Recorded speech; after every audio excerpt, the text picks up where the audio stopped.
pay a toll, grab some cash, pick up your lunch and your laundry. Then say your wedding vows from the comfort of your car. In the fast lane of life, there's a portal up ahead where you can do all of these things and many more without unbuckling your seatbelt. Now, drive-through on Modern Marvels.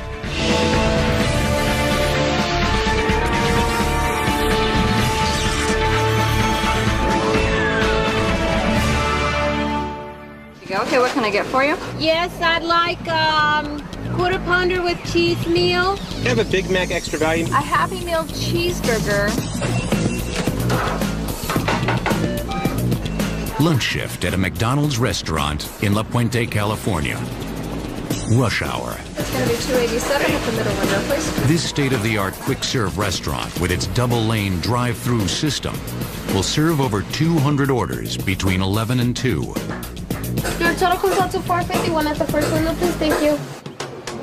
In an industry where every 6 seconds of customer wait time saved equals 1% of market share. $11.08. Thanks so much. Time is money.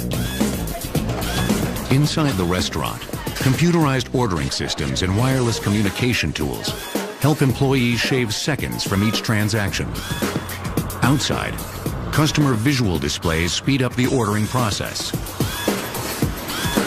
Fast-track in-car transponders enable customers to electronically bill their order to a credit card, allowing them to totally bypass the pay window. In a society dominated by the automobile and obsessed with speed, the drive-through window has taken on a significant role in our nation's economy. Though fast food is still the king of drive-through commerce, more and more businesses are turning to the so-called hole in the wall to increase market share and sales.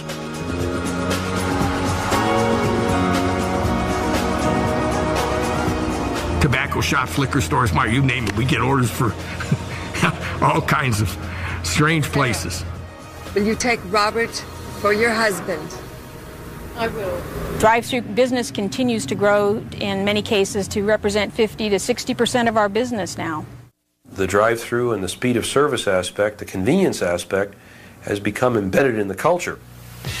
The drive-through promises us speed and convenience, but at one time or another, most of us have found ourselves sitting in a long, motionless line of idling machines and wondering, how did we get here?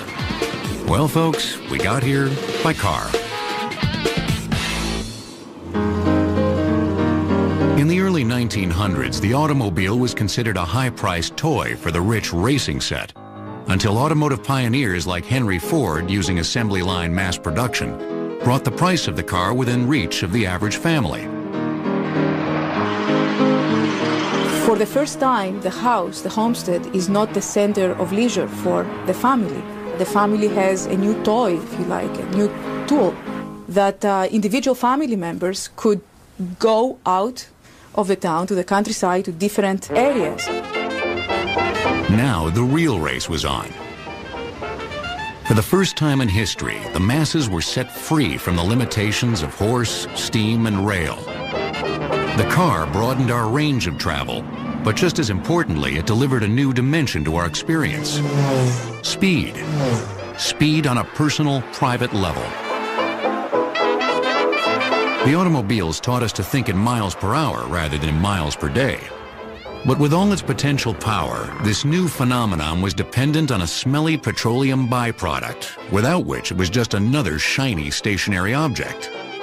Gasoline, petrol, push water, go juice. And although the term drive-through wouldn't enter the American lexicon for another 50 years, the gasoline service station was the original. It utilized all phases of modern drive-through transaction. Pull in, place an order, receive the order, pay for the order, drive out. It took a while for all this to happen smoothly. Actually, at the very beginning, when the 1890s, owners, the very few owners of cars had to go to the edge of the town to certain gas distribution terminals and get the gasoline in a can, bring it to their automobile and put it in the tank, which was quite inconvenient and sometimes quite dangerous. Of course, what helped in this, it was the invention of the curbside pump, that gasoline could be transferred to the automobile via a hose. In 1913, the Gulf Corporation built the first drive-in service station in Pittsburgh, Pennsylvania. The brick pagoda-style structure sat on a raised island, flanked by crude hand-cranked pumps. By 1916, 200 oil companies were offering roadside service along the nation's highways. Customers would pump gas by hand while attendants figured out the charges with pen and paper. The 1920s brought the luxury of an electronic device called the VisiGauge pump, a tall glass dome dispenser that offered 2 octane grades of fuel. The addition of pump attendants brought in the era of full service. This pampering allowed the driver to refill his or her tank without leaving the driver's seat. The first true drive-through had been born. Marketing tenets of the first gas stations were the same as the drive-throughs of today. Towering signage with long-distance impact and a recognizable logo. The shopping experience prior to the automobile was really a main street where you would walk down and purvey your goods through a window. With the automobile, all of a sudden you had people going 35 miles an hour down a highway. And how do you get people to stop at your business? Well, certainly one way to do that is signage. So you would have gas stations, you'd have billboards, you would have buildings that started to become signs. The next 40 years saw a rapid-fire succession of technical innovation designed to increase speed and convenience. Credit cards, digital displays, and self-service pumps helped raise the gas pump speed limit. Someone once told me that buying gas ranked lower in terms of the consumer preference than having a root canal. I don't know whether that's true or not, but why do people put off buying gas? Well, I think because they've got better things to do. In 1983, the POS, or point of sale system, was introduced by Shell Oil Company. The credit card reader was incorporated into the gas pump itself. Pump, swipe, and go was the slogan. Surely the maximum speed for buying gas had been reached. Not quite. In the 1990s, companies like Transcore and Texas Instruments introduced a technology that would break the cash speed barrier. It was called RFID. RFID is simply radio frequency identification. Simply put, it's just like a radio. The RFID, or Smart Pass system, uses a radio sensor to identify a transponder inside the car, or a cell phone. Once the transaction is complete, it is electronically billed to the user's credit card account. Campaigns such as Mobil's Gas and Go also used RFID technology. Texas Instruments worked with ExxonMobil some years ago to apply it to the payment method at a gas station. And that's to provide the customer the convenience and the security and the speed of being able to use an RFID tag instead of paying by cash or by a traditional credit card. Once our tanks were full of gas, we were free to head for the open road, such as it was. At the turn of the century, most roads in America were leveled beds of packed earth covered with gravel. Wet weather often turned early motoring into an off-road experience. The first paved highway was laid near Detroit in 1908. In 1921, the federal government passed the Federal Highway Act. Ribbons of asphalt and concrete flowed out from the cities and spawned a new kind of living environment called suburbs. Multi-lane interstates spread from coast to coast, and with them came another drive-through, the toll booth. Toll roads probably date back to the beginnings of commerce. London Bridge had tolls as early as 1286. The concept was simple. Let the users of the road or bridge pay for its construction. Early toll roads were called turnpikes. The name derived from a wooden pole or pike that would block the road until the toll was paid, then turn to allow the traveler to pass.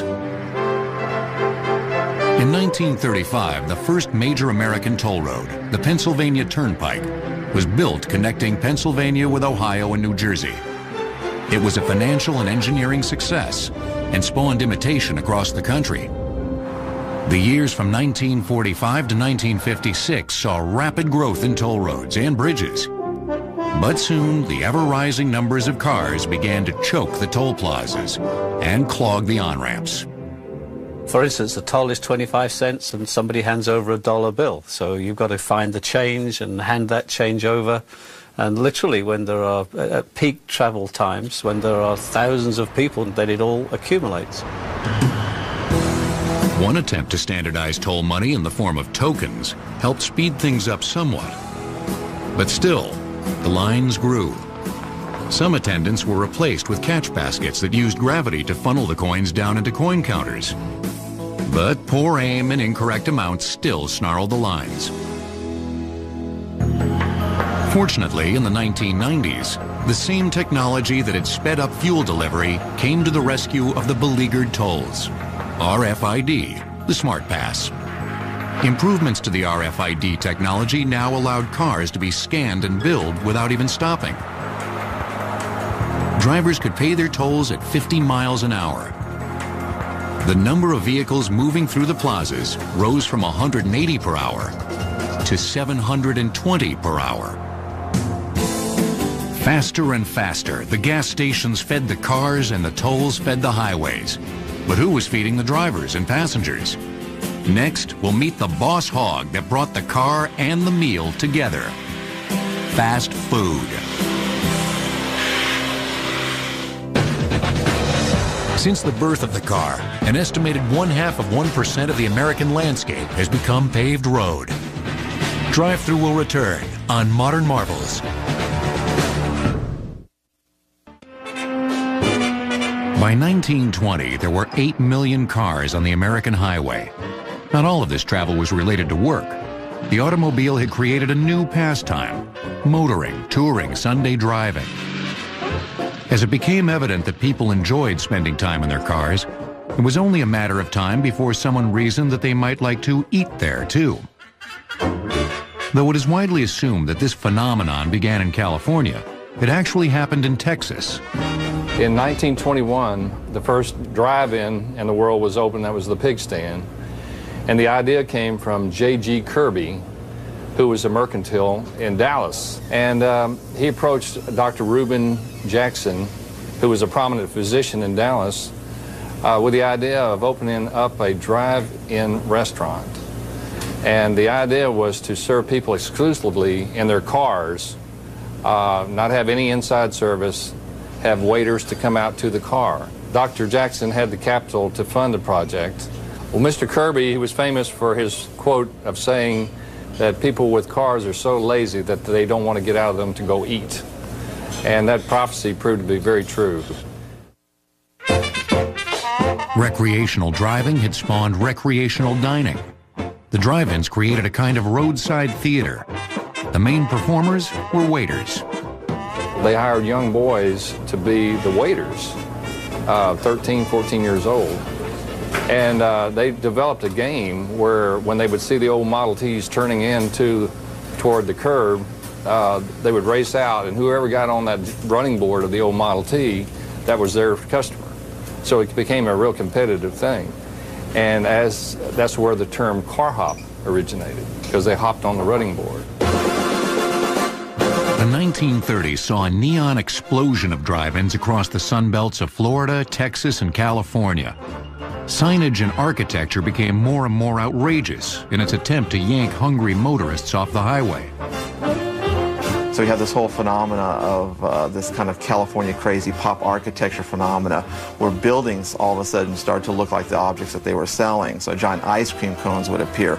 And then it rolled into giant pumpkins and giant pigs and giant dogs. And there was all kinds of business that came through that. The whole idea of advertising, changed with the advent of the car and how you got people into your business. By the 1940s, drive-in restaurant competition was growing fierce.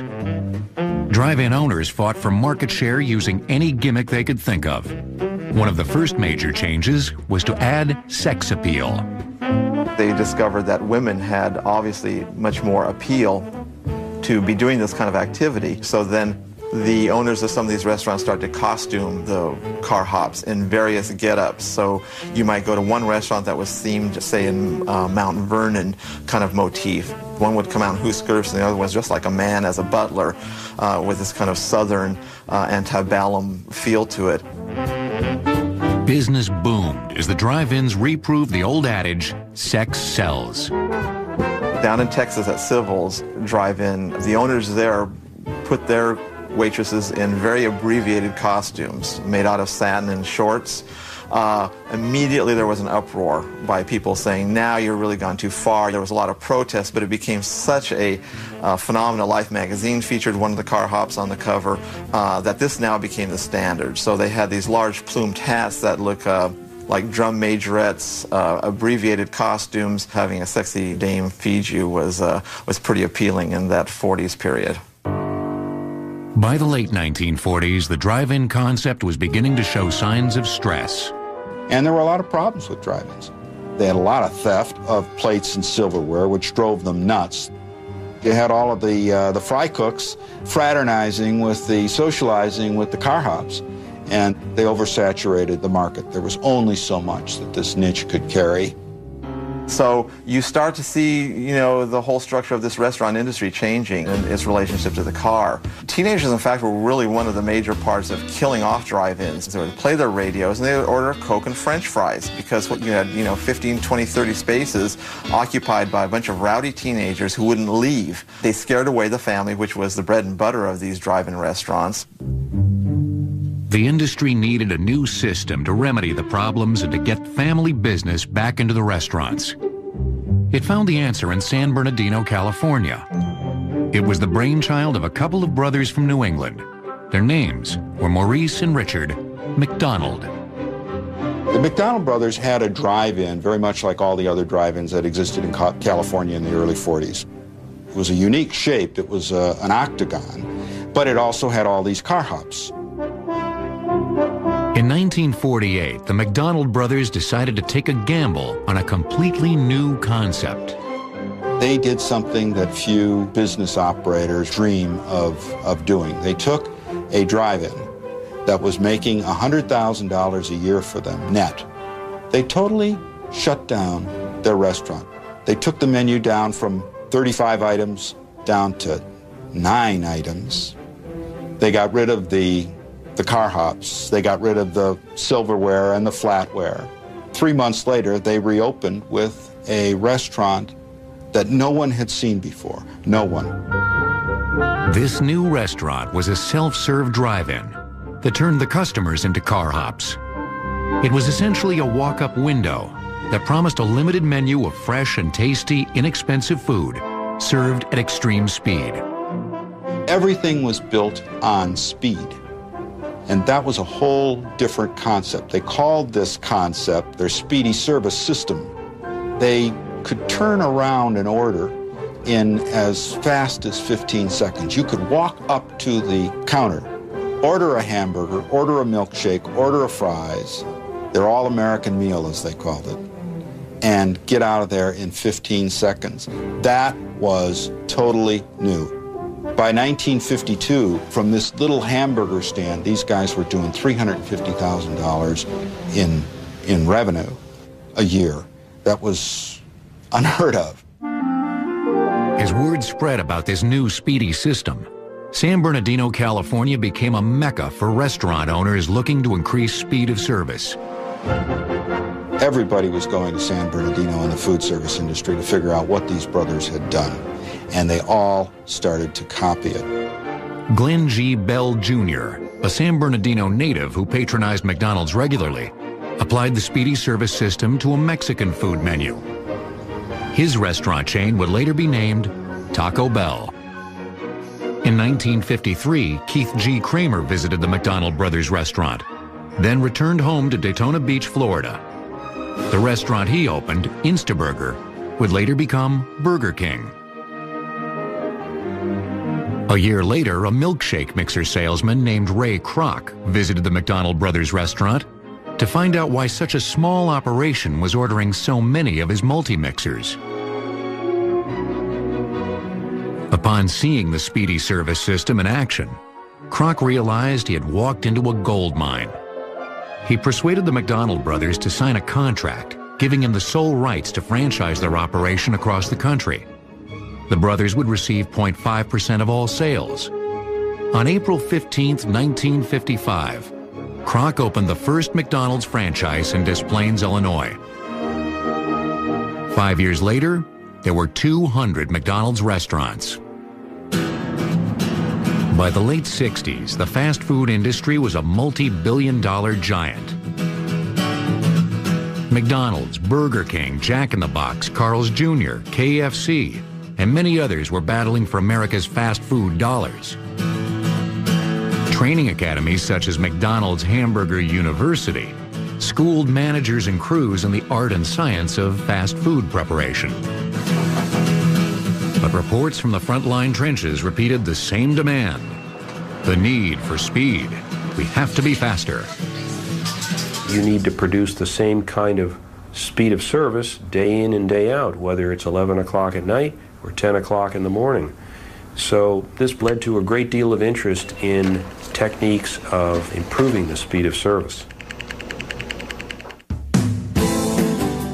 Next, the fast food industry rises to drive-through dominance by knocking a hole in the wall.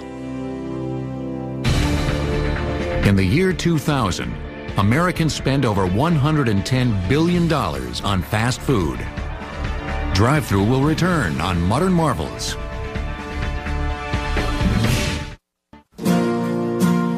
In 1969, a KFC store manager named Dave Thomas abandoned his fried chicken roots and opened his first Wendy's old-fashioned hamburger restaurant in Columbus, Ohio. A year later, a second Wendy's went up in Columbus. It was typical freestanding fast food architecture with one major difference: something called a pickup window. It had been introduced as an experiment to bolster dining room sales. But busy drivers discovered its higher virtue. You could pick up your food without leaving your car. 5 years later, 100 Wendy's restaurants across the country were bringing in total sales of $25 million. Wendy's was the first of the nationwide chains to put drive-through windows in all its restaurants. The idea wasn't exactly new. The first drive-through window takes us back to the birthplace of the drive-in restaurant itself, the Texas Pig Stand. By 1931, the pig stands had spread to California. Pig Stand 21 boasted the first drive-through service. The first drive-through window that we created was an experiment. It was very, I guess, in a primitive form. There was a big sign in front of the little stand that said drive-through. And then the cook, instead of being inside the building, the manager or the cook would come out and deliver the order to the car. The first of the modern burger restaurants to offer window service was In-N-Out Burger of Baldwin Park, California. Harry and Esther Snyder opened the first In-N-Out in 1948.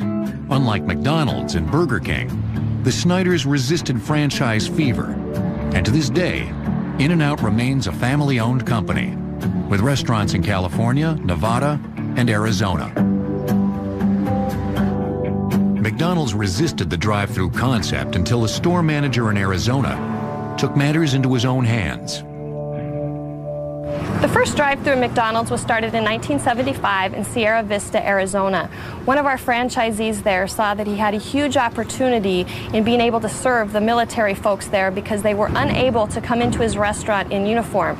So what he did in order to capitalize on that opportunity, he blew a wall out of his building and made it the first drive-through in the McDonald's system. That same year, Burger King offered drive-through service. And from that moment on, the battle of the windows was joined. It totally surprised them. Within 10 years, virtually all of McDonald's restaurants had drive-through windows. The demand for drive-through service challenged the fast food industry to rethink and retool its operations from the ground up.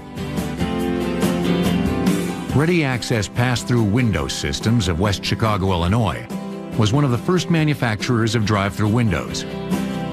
We went to our first convention in 1979. We took the window to market, And people would come by and say, well, what is that for? And we tell them it's a drive-through window. And they'd look at me and say, it must be a miniature model, because how could you drive a car through that? You know, so that was in 1979, and hardly anybody knew what drive-through was. The first windows were simple sliding panes set in aluminum frames. They were usually constructed by glazing contractors. Then, actual drive-through window makers like Ready Access and Quick Serve Incorporated got into the act. Windows would be developed to accommodate just about any form of fast food. But in the early days, the operators discovered that the most difficult item to move through a window system was information. Well, my family opened one of the first drive-thrus in the area in 1977.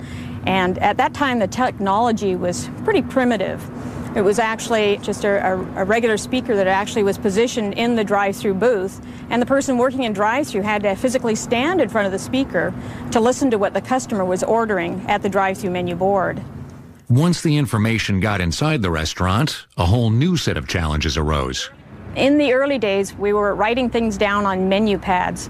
Initially, it was a blank piece of paper, and then at one point we moved to having all of the menu items written on that pad, and we could just jot down how many of each item, and then physically add it up. Beyond the challenges of technical hardware that delivered the fast, the industry had to develop a pipeline to deliver the food. Throughout the 80s, the burger giants set about designing a network of suppliers that could deliver millions of tons of food to thousands of restaurants at exacting standards of uniformity, and do it with speed. It was invented by McDonald's, working with its suppliers and its vendors. And when McDonald's wants to do something, they call a vendor up, and guess what? They've got 50 guys who would love to meet that need.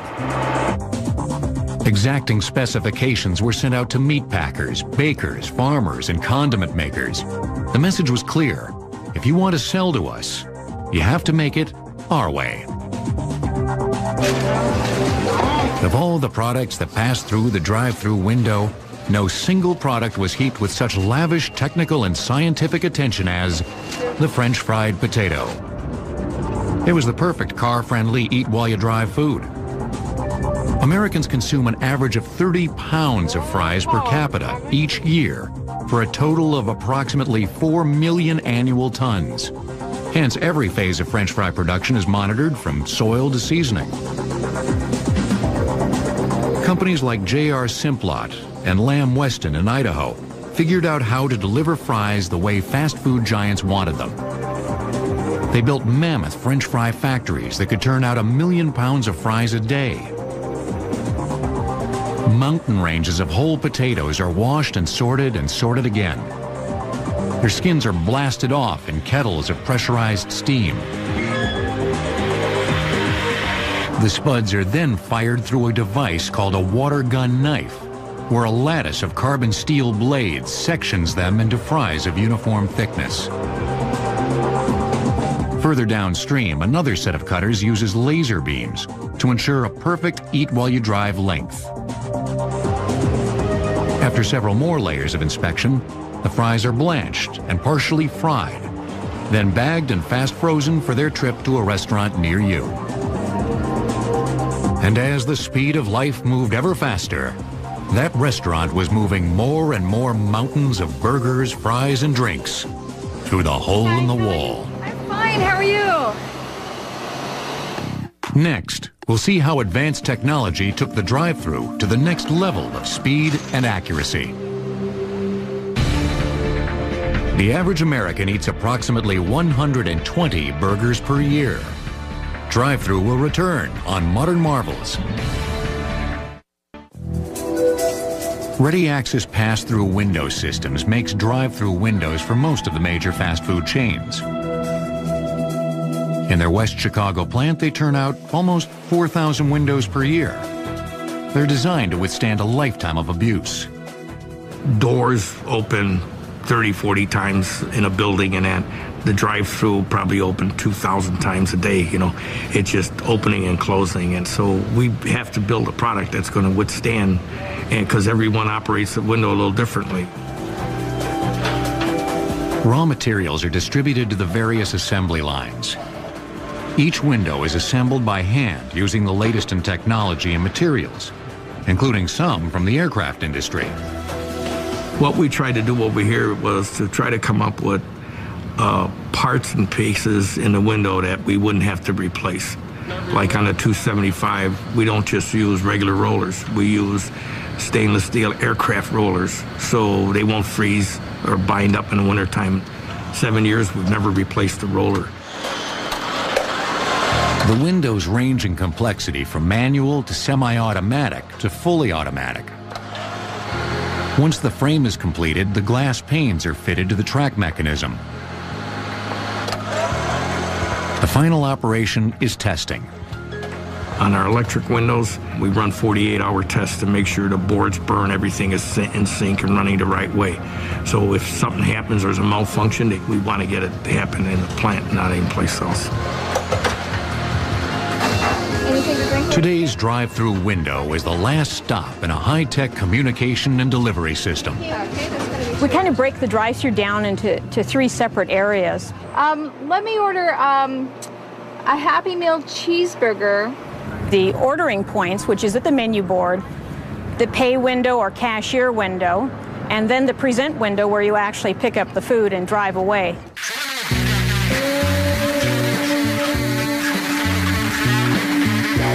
The early drive-through squawk box speaker systems were like talking through tin cans and string. Today's menu board microphones are cushioned by foam insulation and have been specially designed to filter out highs and lows and hone in on the decibel range of the human voice. Thank you. Okay, is there going to be anything else for you? Order confirmation boards help ensure order accuracy. Yes, it is. We have perfect communication with our customer. We can hear them very clearly as they place the order, making it easier for us to serve them accurately and quickly as well. The crew people are wearing headsets and they have belt packs where they can hear the customer ordering. The advantage of that is that they can begin to speak to the customer and take their order and initiate it without actually physically standing in drive-through. Computer screens flash the order to multiple stations inside the restaurant. The orders come up on those screens right there, and each screen is represented on one side of the preparation line. So before the customer is really finished ordering, most of the items are already prepared and moving down the line. This double-lane drive-through allows for twice the volume at peak hours. Lane traffic is monitored by television cameras. Order taking time is the longest time in the entire process. And what we do here is we're able to order 2 different orders at a time. The order board on the far side we call the primary side, and this is the secondary side. Once you have 2 or 3 cars waiting to order, they can come and order on either side, and you don't have that long wait to order. But even the best ordering system can sometimes benefit from a little low-tech innovation. We put these little stickers right up here on the screen that shows the cars in the drive-thru, and we ask the order taker not to store the order until the car crosses this blue sticker tape. So even though we have all this great technology, you know, the technology works wonderful, but it works better when you don't store the order till after you pass this point right here. It all sounds great, Reggie, but is it fast? Man, it's blazing fast. It is really fast. It really is. This is the fastest drive-through ever conceived by man. While Windows continued to rule, one company was teaching the old drive-in dog some new high-tech tricks.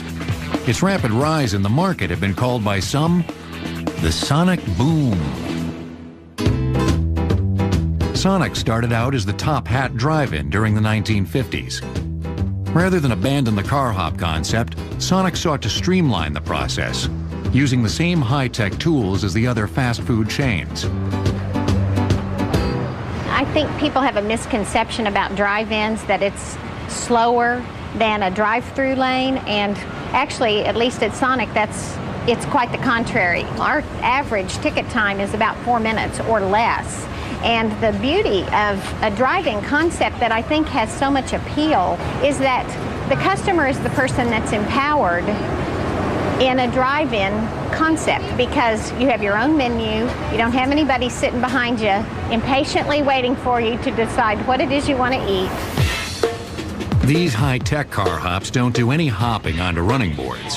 The use of these headsets, that allows us to actually, while the car hop's on the lot, say, "Good afternoon, welcome to Sonic, may I take your order?"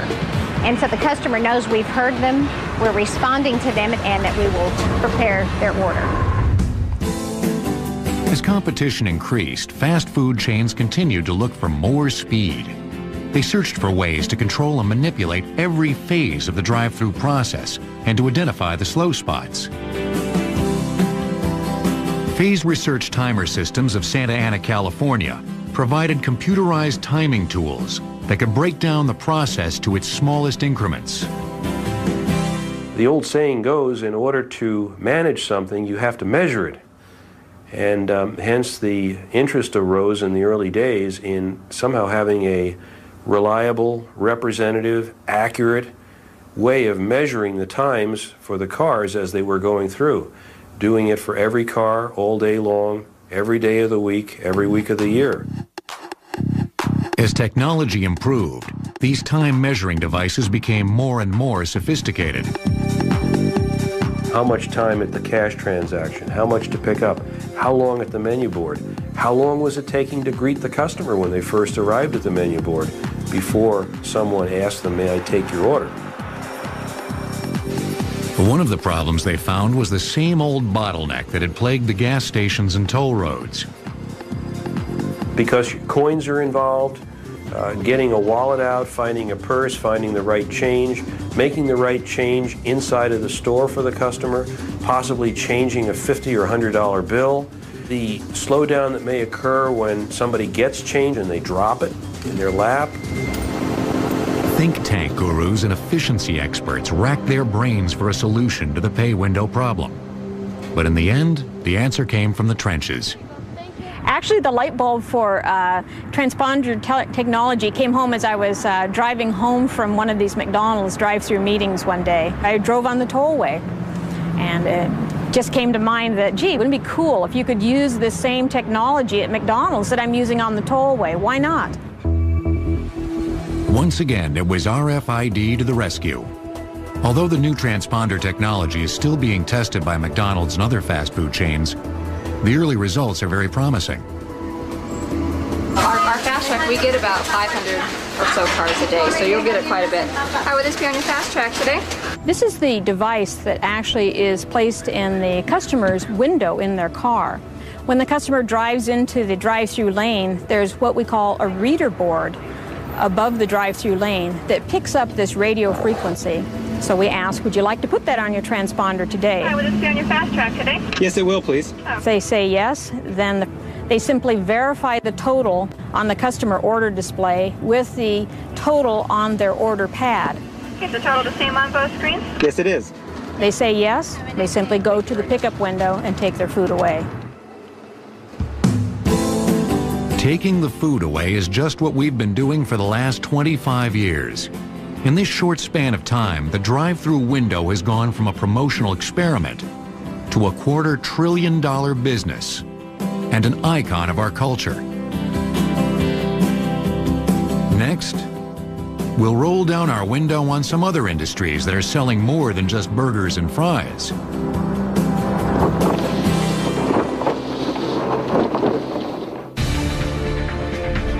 In 1994, McDonald's opened its first restaurant in Kuwait City, Kuwait.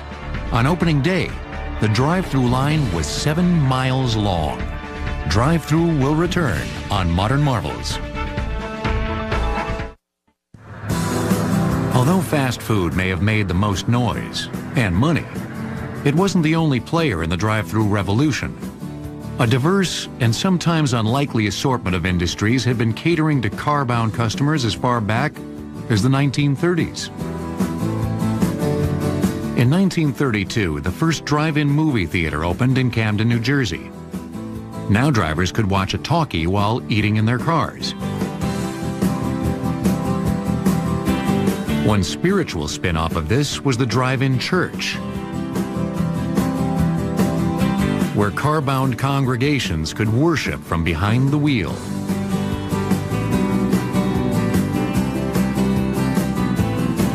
Cleanliness followed godliness with the advent of the drive-through car wash and the drive-through laundry.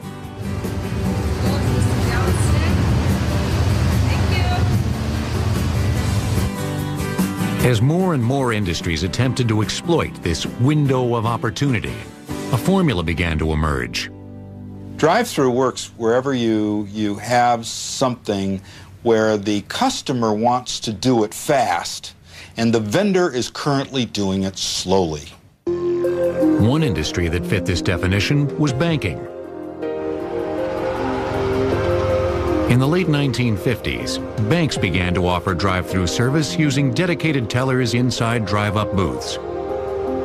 In the 1960s, they began to replace the humans with robot tellers, called ATMs, automated teller machines. The first full-function ATM was in Georgia.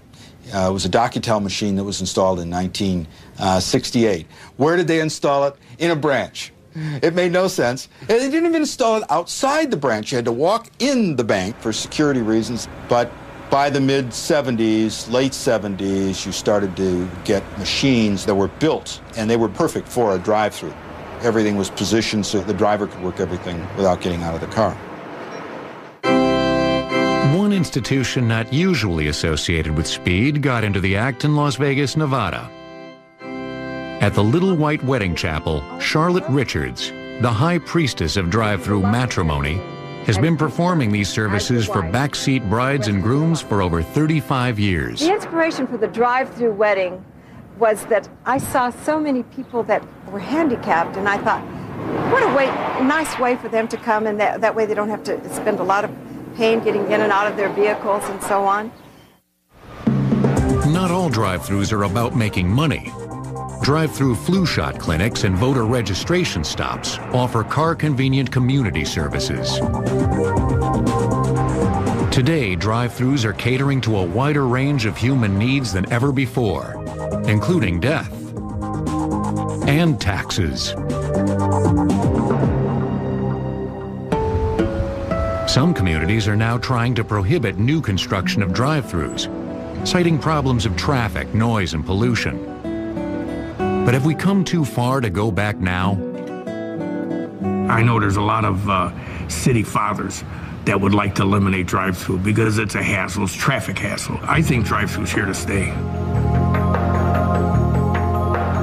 Ironically, the company that opened the first drive-through window, the Texas Pig Stand, has returned to a slower pace. We're a full-service restaurant now, and we emphasize customer service and knowing our customer. We have employees that have been with us for many years, and that creates a family kind of atmosphere. When the person comes in, we know them by name, and we know that they don't want cream in their coffee. And Joe's usually here at 10 o'clock, but he's late today. I wonder if he's okay. You know, this is what we're about. But in spite of Richard Haley's noble retro vision, the fast lane is here to stay.